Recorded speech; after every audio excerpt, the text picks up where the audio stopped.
please inform no ang ating mga kababayan, especially yung ating mga GSIS members no sa housing programs na inyong ino-offer po. Ano po yung current housing programs na meron po ngayon ang GSIS? Please go ahead, Attorney Paul. Okay. So yung ating government ngayon, pamahalaan natin, tina-champion talaga yung pabahay program. So ang GSIS, nagbalangkas kami ng hindi lang isa, kundi 3 bundles of housing programs para makatulong sa ating kababayan. Hindi lang sa GSIS members, meron din kami program na available din naman sa private sector. Yung una sa bundle of 3 programs namin ay yung Housing Loan Restructuring and Condonation Program. Itong program na to, bukas lang ito dun sa mga meron ng existing housing loan. Marami sa ating mga kababayan na may housing loan sa GSIS nung araw na nahirapan sila magbayad o kaya inunan nila yung priority like education and health na nauwi sa pagiging defaulted ng kanilang account or past due. Alam mo kasi kung 6 buwan ka lang hindi nakakabayad, yung account mo, ang tawag namin doon ay due and demandable. Pagka naging due and demandable yung buong utang mo sa housing loan, parang mahihirapan ka lalong bayaran. Kaya itong restructuring condonation program namin, kung gusto mong maibalik sa current status, maging maisaayos ulit ang record mo, kung mag-a-avail ka nito, inaalis o wine-waive ng GSIS yung lahat ng penalties ng iyong housing loan. Tapos, kung halimbawa na-compute na natin yung restructured amount na wala ng penalty, meron ka pang 2 option.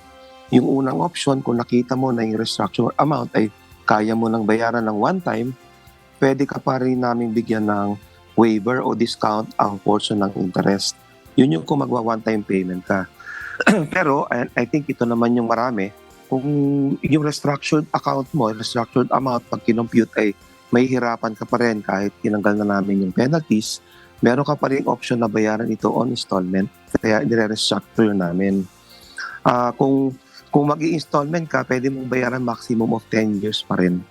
Tapos siguro balita ko na rin sa inyo na yung interest ng GSIS, unlike private banks, 6% lang kami. 6%, hindi siya floating interest, 6% all throughout. So napakagaan na yon para sa ating mga kababayan na may existing housing loan sa GSIS pag nag-restructure sila.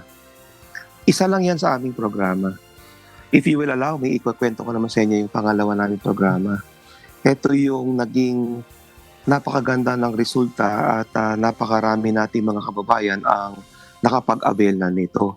Ito yung Lease with Option to Buy program. Sa programang ito, binibigyan natin ng primacy yung mga properties ng GSIS na may mga informal settlers.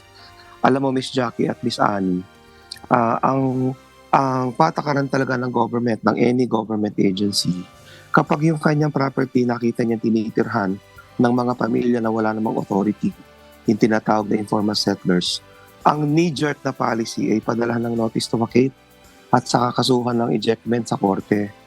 Nung binalangkas namin yung lease with option to buy, ang tawag namin dito ay LWOB program, nire-recognize namin nung binalangkas namin ito panahon ng pandemic na bakit ka naman magpapabakate, ba't ka naman mag-eject? Unang-una pandemya, bawal lumabas.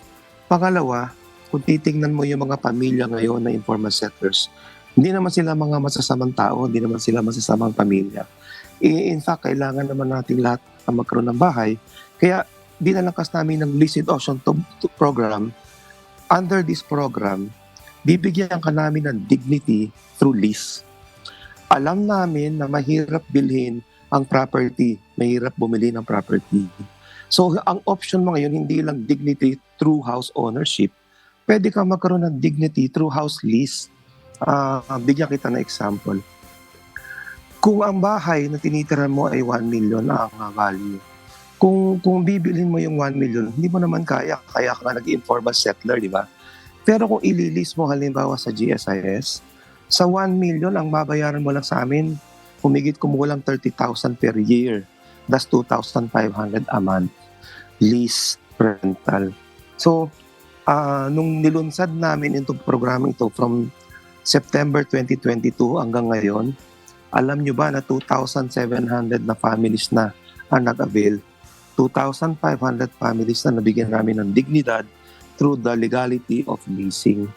So, sa programa pang ito, kung halimbawa naglilis ka, tapos dumating ka na sa point na kaya mo nang bilhin, meron ka ngayong exclusive option to buy the property. Ano yung advantage nitong lease with option to buy or LWOB? Kung hindi ka papasok ng LWOB at bibilin mo lang yung property ng GSIS or any government agency for that matter, public bidding lang ang pwede pataasan ng presyo.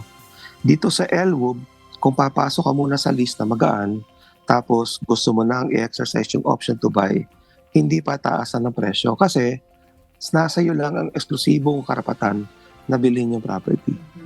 So, kung hindi mo naman kayang bilhin at maganda naman yung record mo ng pag-lease at maganda yung record mo ng pagbabayad, pwede naman namin i-renew yung lease anytime. And every time, basta maganda yung iyong record ng pagbabayad. Yun yung pangalawa namin na housing package. Tapos, yung pangatlo namin, Jackie and Annie, kung halimbawa ay in-exercise mo na yung option to buy pero kulang din yung iyong pondo, pwede mong bilhin, kung ikaw ay empleyado ng gobyerno, meron kang right na bilhin o exercise yung option to buy on installment. Pwede mong i-exercise yung option to buy mo on installment at walang down payment. So, na-realize kasi ng GSIS na major hurdle ng napakaraming pamilyang Pilipino, hindi lang sa government employees, kundi private sector employees, yung hurdle ng down payment. So, tinanggal namin yun.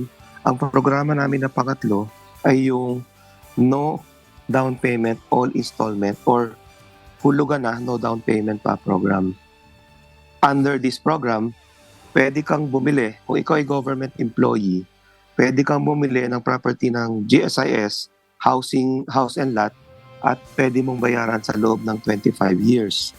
Kung kondo ang gusto mong bilhin, 20 years pwede mong bayaran. Kung lote lang naman, pwedeng 15 years. No down payment,